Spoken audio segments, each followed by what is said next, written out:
친구들, 써니와 랜디가요, 낚시를 하러 왔대요. 낚시 해본 적 있는 친구? 장난감 낚시는 손 내리세요. 장난감 낚시한 사람은 말고요. 진짜 낚시. 오, 그렇구나. 자, 낚시는요, 이렇게 낚싯대로 한 마리씩 할 수도 있지만 그물을 가지고 한 번에 많이 이렇게 물고기를 낚을 수도 있대요. 그물을 갖고 이렇게 물고기를 한 번에 많이 낚는 사람을 어부라고 해요. 친구들, 어부는요, 물고기를 낚는 사람인데요. 오늘 예수님은요, 너희가 사람을 낚는다라고 얘기하고 계세요. 자, 이게 무슨 말일까요? 말씀 속에서 한번 사람을 낚는 것이 무슨 뜻인지 한번 살펴보도록 하겠습니다. 친구들, 여기서 이렇게 그물을 던져서 낚시를 하고 있는 이 두 어부의 이름은 베드로와 안드레예요. 베드로와 안드레. 그런데 베드로와 안드레 이 그물에 물고기가 있어요, 없어요? 없지요. 하루 종일 물고기가 왜 안 나오지? 물고기를 못 잡은 거예요. 그런데 이제 날씨가 밤이 됐는데도 물고기가 있나요, 없나요?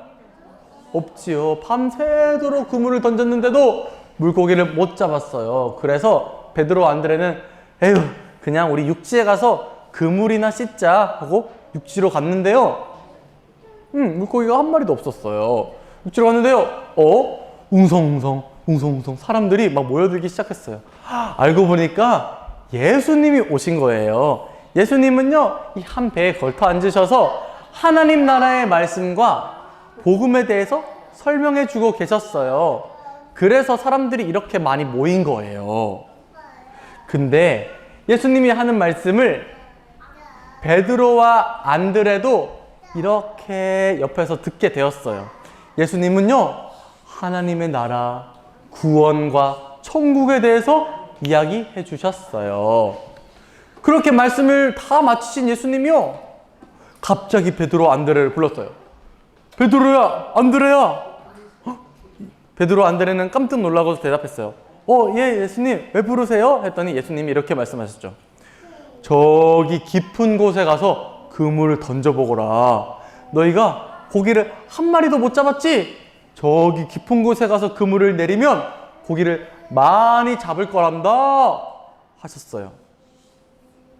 친구들, 베드로와 안드레는요, 평생을 물고기 잡던 사람이라서 어쩌면 예수님보다 물고기를 더 잘 잡는 사람이에요.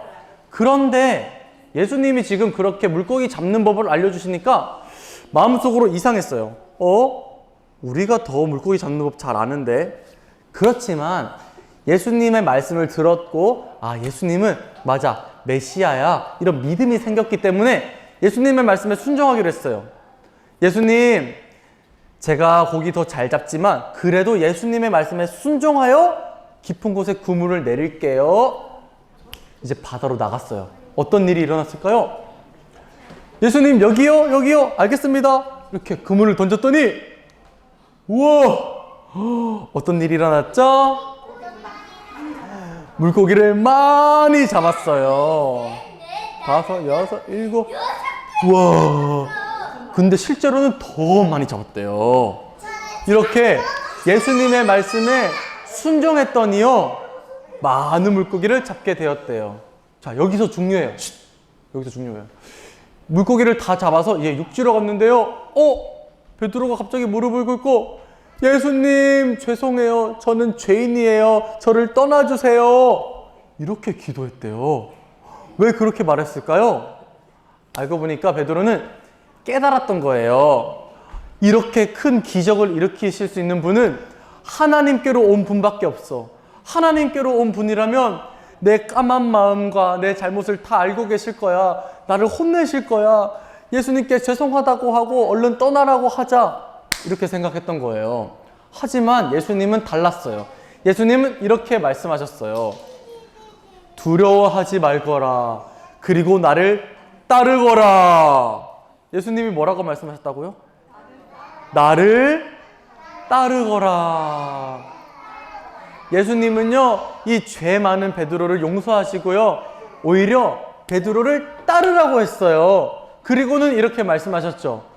너가 지금까지 물고기를 낚았다면 이제부터는 사람을 낚는 어부로 만들어 주겠다.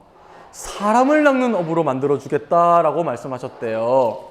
친구들, 예수님을 따르라 해서 따랐던 베드로와 안드레 어떻게 됐을까요? 베드로와 안드레는요, 예수님을 따랐어요.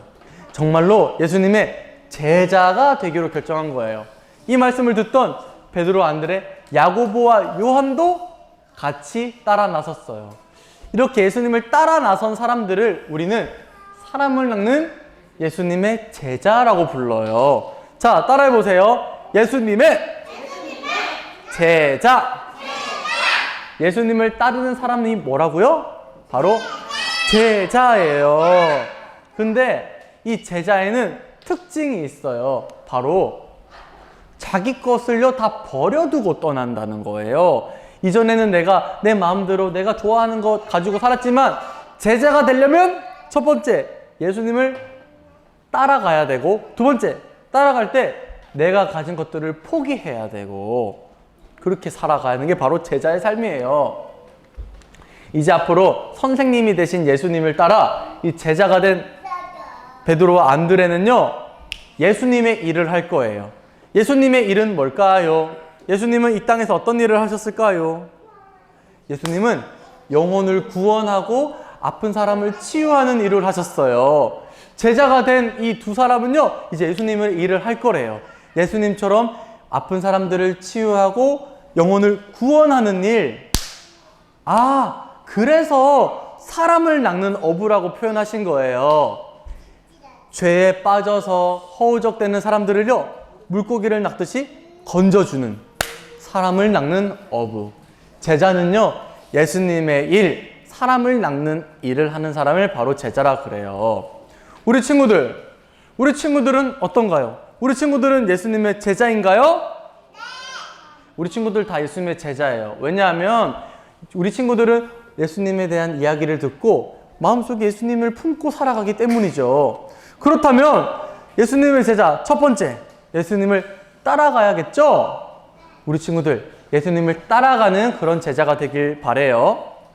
그런데 예수님의 제자 두 번째 특징, 예수님의 제자는 자기 욕심과 자기가 좋아하는 것을 포기하고 버리고 간대요. 여기 이 친구들을 보세요.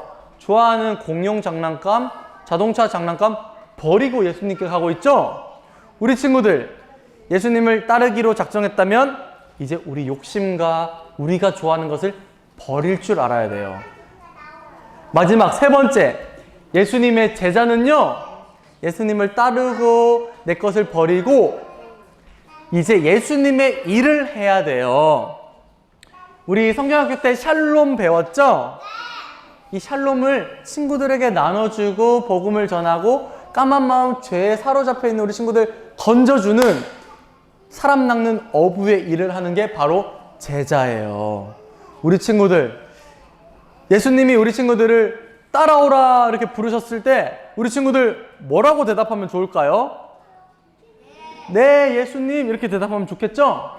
그 말은 이제 예수님만을 따르며 이제 내가 좋아하던 세상의 것들 버리고 앞으로 예수님의 일, 영혼 구원의 일을 하겠다는 그런 결단을 뜻해요. 우리 친구들은 정말로 예수님의 제자들이에요. 이제 앞으로 세상을 살아갈 때 나는 제자야, 이렇게 자신감을 가지고 예수님의 일을 하며 살아갔으면 좋겠어요.